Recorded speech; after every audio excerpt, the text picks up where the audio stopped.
Hello everyone. I'm really glad to have this opportunity to share with you today about cyber risk management from a lens and perspective of quantification mostly. So before I go into the details of our approach, very quick introduction about myself. I am Magda Shelley. I'm a telecommunication engineer with a master and PhD in the same. I have been a chief information security officer previously with various companies across Asia, but as well internationally, supporting CISOs in their journey. And I also have a passion of hacking, which obviously I'm not a best hacker in the world, but it's really a fantastic thing to do in the weekends to learn a little bit more and especially to understand how cyber criminals think.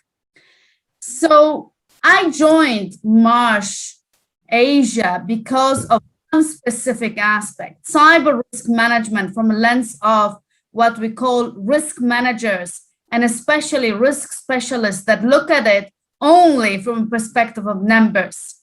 If they don't have numbers, they don't believe that they can take the right informed decisions.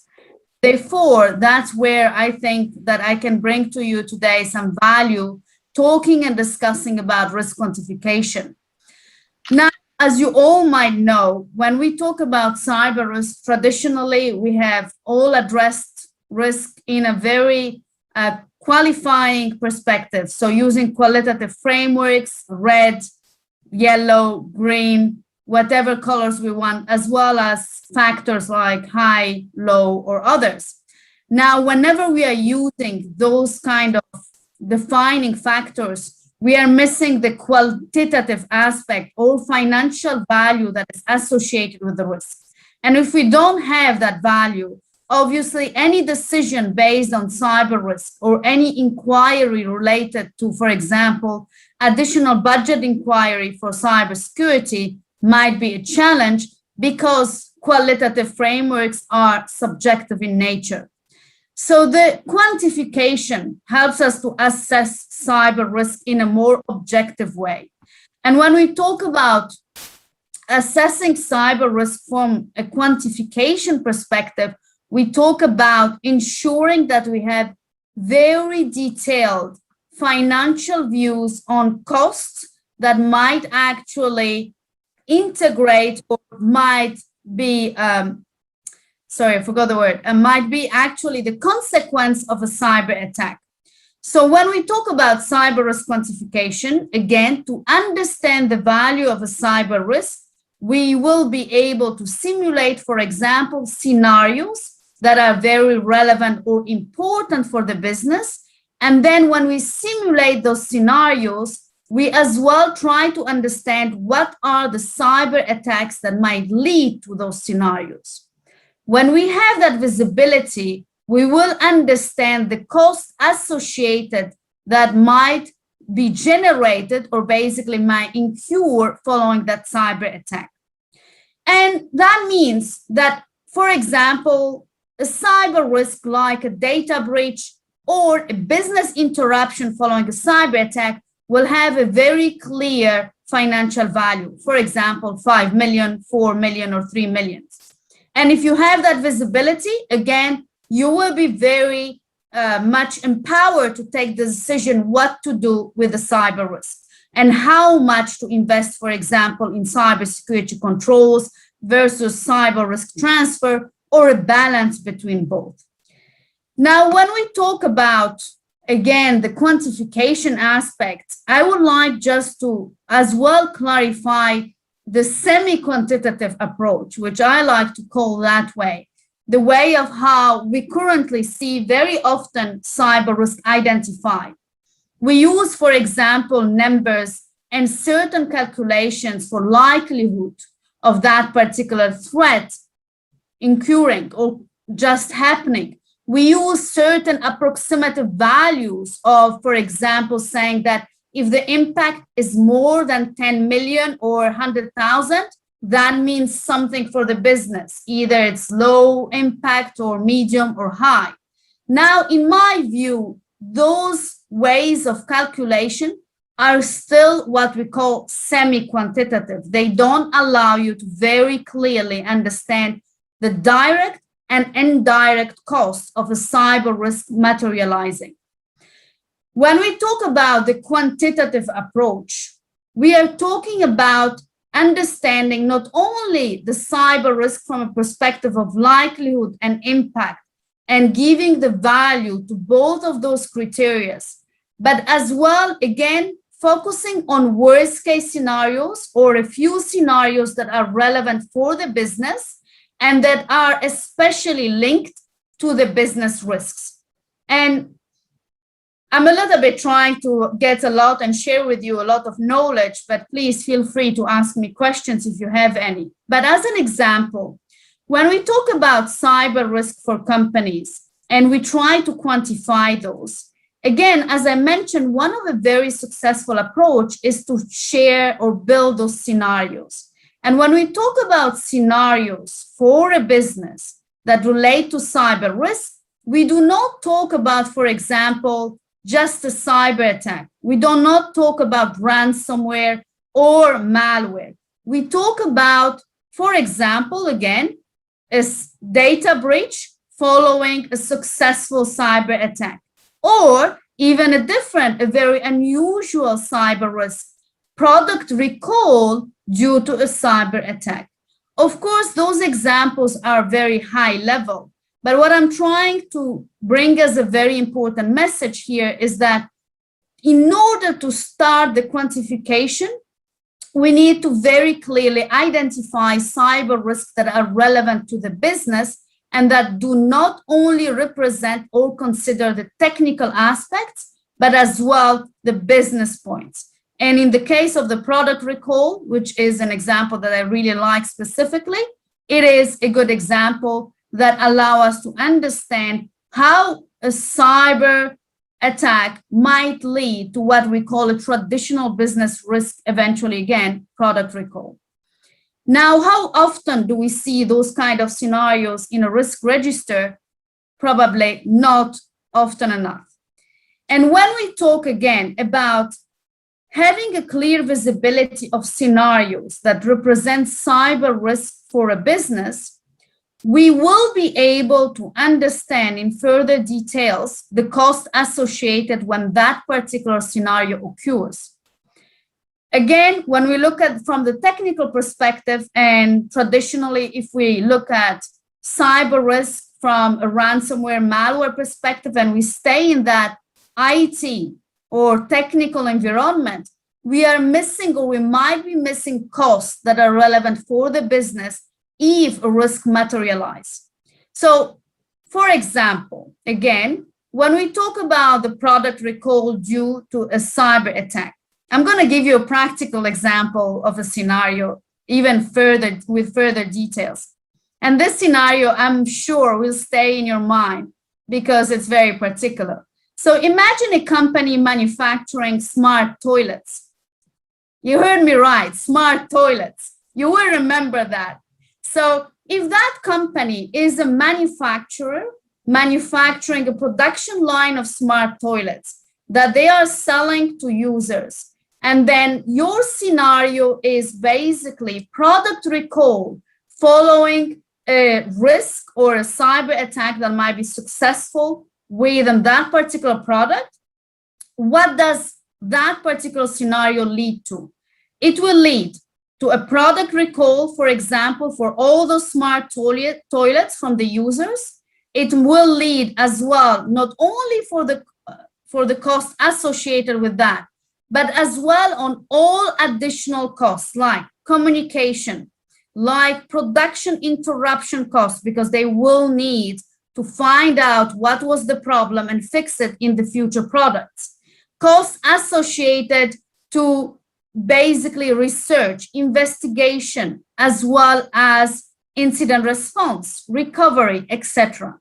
So there's a lot of areas that we can very clearly analyze as well as understand associated costs if we try to clearly define a particular scenario that is relevant for our business. Now, what I have seen often is that rather than going into scenario analysis, we still talk about technical aspects. So that's why I wanted to give you an example that is very different. Smart toilets is not something that you hear very often, but it does exist. So if we are able to discuss around cyber risk by bringing that visibility to the business stakeholders and to the business, we will have a different discussion, not only around how the cyber attack happens or why it's important to invest in cybersecurity, but as well, again, why the business should invest a particular amount in controls rather than a smaller amount that they maybe initially thought about. So we know very well that security breaches exploit people, process, and technology. But whenever we are talking about scenario and risk register or risk management for companies, we need to make sure at least that we address those three types of scenarios that will consider those different weaknesses. So for example, product recall due to a cyber attack is a scenario that specifically might be related to a technical issue. The second scenario that you might want to address is actually when you have financial fraud due to, for example, a vendor being compromised, where very often we have seen in Asia, especially, that companies have paid bogus invoices thinking that they are paying to the vendors. And then third, eventually you can think about a scenario that was as well something that really happened in real life, when an employee gets bribed into putting or installing a malware within the company. Now, when you have identified your three worst scenarios that represent as well three different types of scenarios, it is all about understanding those costs to continue your quantification. And understanding the costs, that is where it gets a little bit more complicated. Why? Because very often, again, when we talk about the quantification and the costs related to cyber attacks, we look at the perhaps incident response, perhaps some costs that we have been used to quantify, but we need to look at not only the direct costs that we understand as security professionals, but we need as well to look at the costs that are integrated within the business. And as I mentioned to you previously, we are talking about costs that are associated to forensic investigation, perhaps communication costs. We are talking about, for example, costs associated with the loss of intellectual property. So we need to have a very clear visibility of direct and indirect costs associated with that particular scenario. And when it comes to that kind of visibility, obviously it's again challenging. So let me give you another practical example, and hopefully that helps you to think a little bit further for your company and in your case, how you can start your journey. Data or business interruption due to a ransomware attack. Now, when we see or try to analyze this particular scenario, often I hear that, well, we will have a certain costs related to the ransom request. We might have certain costs related to the incident response. But actually, when we try to understand the overall consequences of a business interruption following a cyber attack, we actually realize that there are many more costs associated. For example, a loss of profit, additional costs that relates to the fact that the company's reputation have been affected. And reputation, while might seem an intangible asset, can be quantified with, for example, the costs associated with public relation and communication. We might be looking at the costs associated with hiring additional vendors or even overtime of employees. So again, obviously, when we talk about a very short time today, I will not be able to give you all the details, but it is important to very clearly have a visibility of a scenario that is linked to the business. Do not focus on the technical aspect if you want to quantify the cyber risk value. It is important to have an understanding of that scenario plus the consequences that might happen. Those consequences will definitely raise direct and indirect costs for the company to take on. And as an example, we might as well consider the share price, with this information that we can gather from historical data. We might consider legal costs associated, for example, following a data breach. But we might as well look at a recovery time that doesn't allow us to manage our profit returns immediately as a business. So I go back to the example of a ransomware. If your business is interrupted following a ransomware attack, you might be able to recover certain critical systems first and then recover others. And therefore, your financial losses might actually be reduced over time, but they still will be there over perhaps certain longer period of time. So costs like those are really interesting to consider as well if you want to make sure that the business understand the consequences. And what does it mean in practical aspect? Is basically, again, to have the impact assessed with a list of associated costs, as you can see in this particular slide.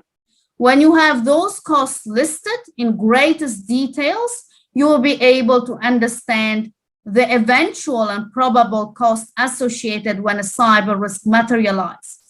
If you want to have a more realistic approach, you might add the likelihood of a cyber event that will lead to that particular cyber risk materializing.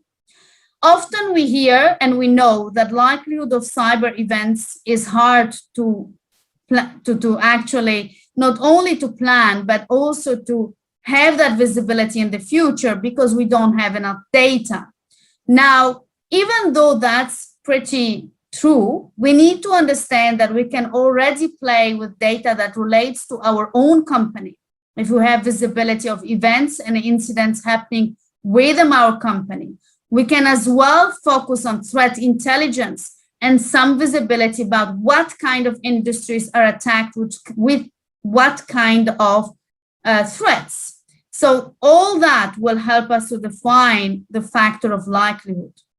When we have the visibility of an impact or the overall impact of our company that goes beyond the cost associated with our IT or technical costs and the likelihood, we can as well consider our internal security controls. Now, of course, this goes into further additional complexity. A control might actually impact or affect the likelihood or the impact of a cyber attack. I really like this particular example. We see that, for example, patch management will actually have an effect on likelihood while backup will have an effect on the impact. Now, again, this helps us further if we want to take a next step and consider our internal controls as a company. And just as well additional point, when we talk about those costs that I mentioned around impact quantification, always think from a business perspective and do not limit yourself to only the cybersecurity aspect. Whenever something happens that impacts the business, it's not only about the technical consequences, but the productivity loss, the response time that requires eventually additional companies, as I mentioned, or resources, replacement of equipment, which we don't talk about very often, especially I gave you the example of the manufacturing. Certain equipments or certain devices are not anymore usable after a cyber attack or a random business interruption. And then, of course, any other consequences like fines or penalties due to business interruption or data breach when applicable. So again, looking at all those costs, can help us already start our journey. And the journey goes by quantifying as well the intangibles.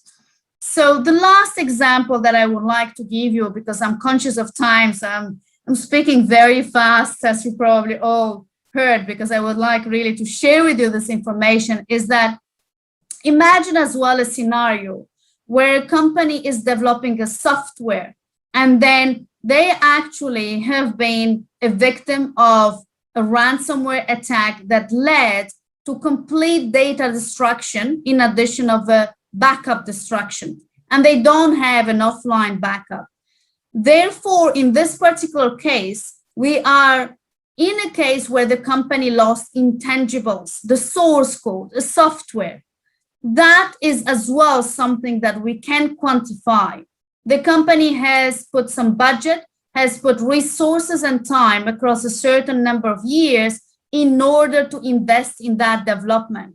So you can use that information as well to find a certain or to associate a number to that intangible or source code value. The same applies, for example, for customer data. When a company starts, there is what we call a calculation of customer acquisition costs. Now, if you lose a customer, you will need to acquire a customer to recover that business. And therefore, again, if we look at the way of how we calculate for customer acquisition, we can as well associate that value to the loss of customers.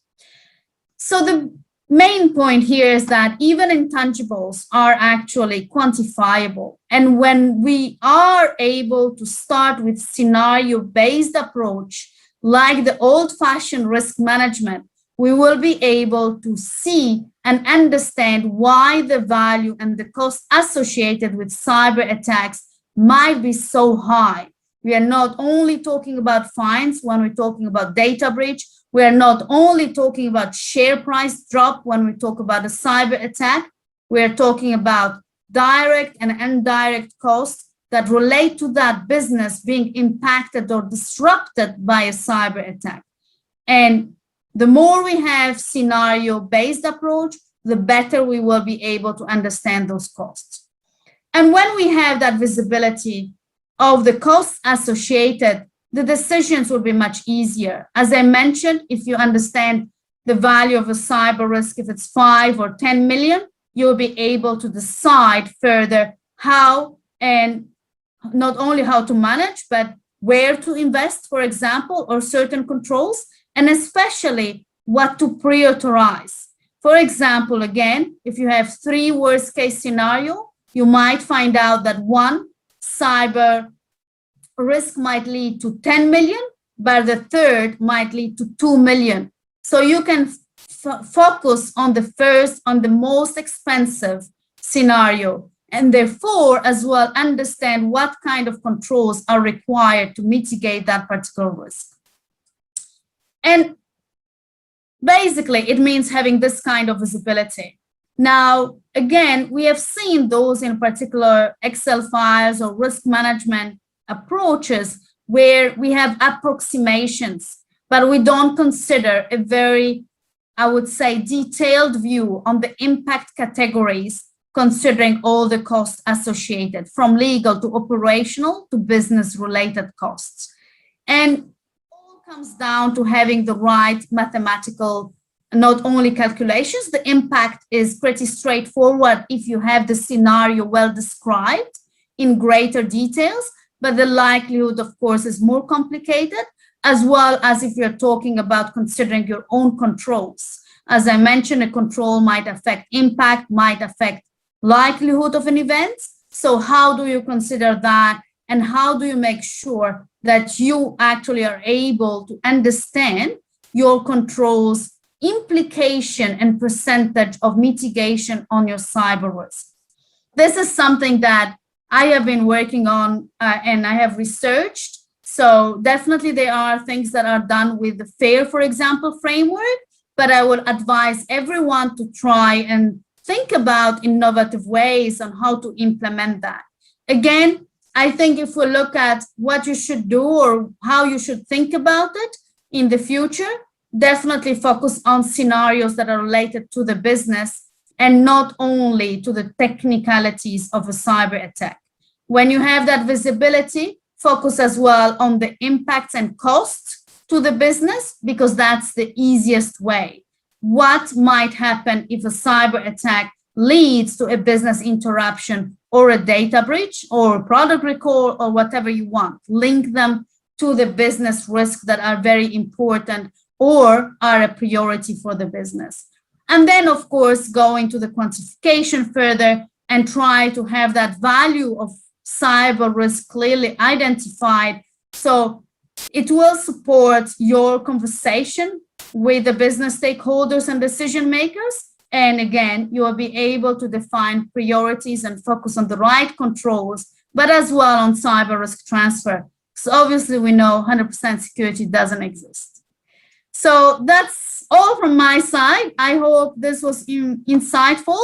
Apologies if I was too quick, but I tried to share as much as possible with you on a topic that has very much complexity, but as well depth. And I'm happy to answer any question if there are any.